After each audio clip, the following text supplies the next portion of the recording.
ब्राह्मण को ऊप प्रथम जाले तबसेरो बात की हुई गई थी बेग।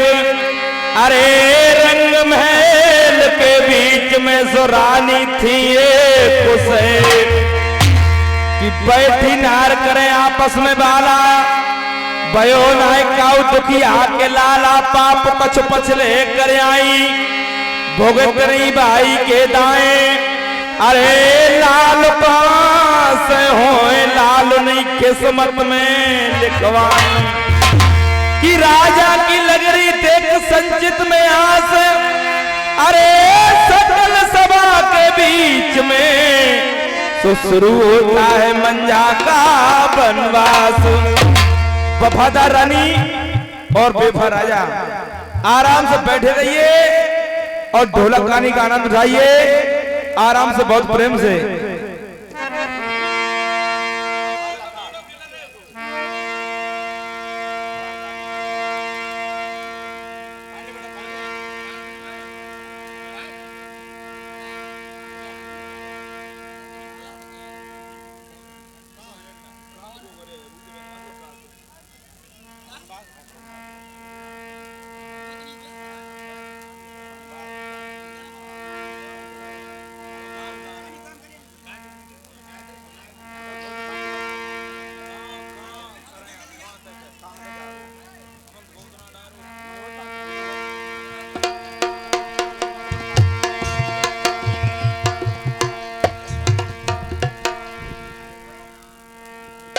हेलो,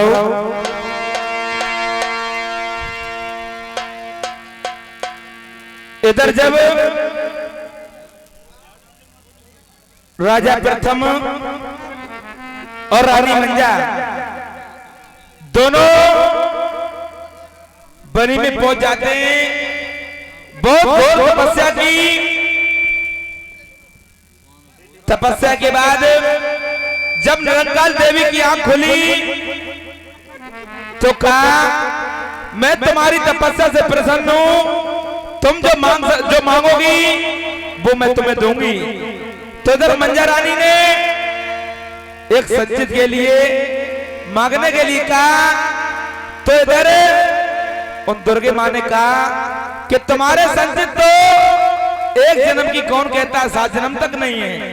तो कहा महारानी आप कुछ भी करिए हमें पुत्र रत्न की प्राप्ति जरूर दें। तो इधर 33 कोट देवताओं की बैठक लगी हुई थी, आपस में सब देवों में सलाह मशवरा हो रहा था। कहने लगे कि ऐसा कोई देव है जो मंजलोक जाए और राजा प्रथम का निर्वंशी नाम मिटाए। तो सब देवों ने मना कर दिया, कहा कि 9 महीने के लिए गर्भ में कौन उल्टा लटकेगा जाकर के। लेकिन ब्रह्मा जी के सबसे बड़े पुत्र जिनका नाम चंद्रकेट, उन्होंने उस आवाज को सुनी, कहा आप लोगों की आज्ञा हो तो मंजलोक में जाना चाहता हूं। लेकिन किसी देव ने इतनी आज्ञा नहीं दी।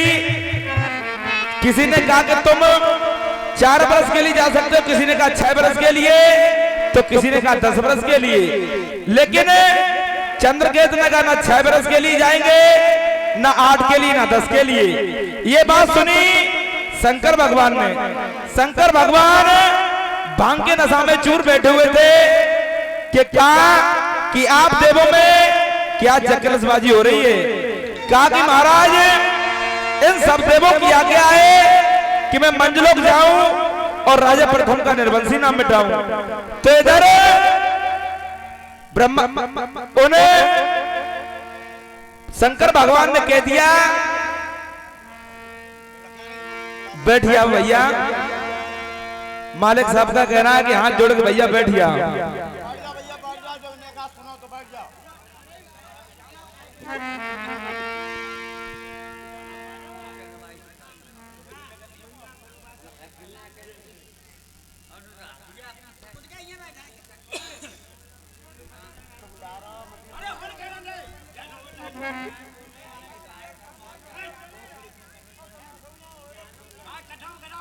तो इधर शंकर भगवान ने कहा जब तक तुम्हारी इच्छा हो तब तक तुम रहना, जब तुम्हारी इच्छा हो तो तुम चले आना।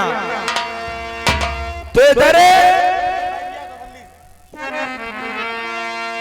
कि सुन ब्रह्मा के पुत्र चंद्रकेत, तुम मंजलोक के जबैया।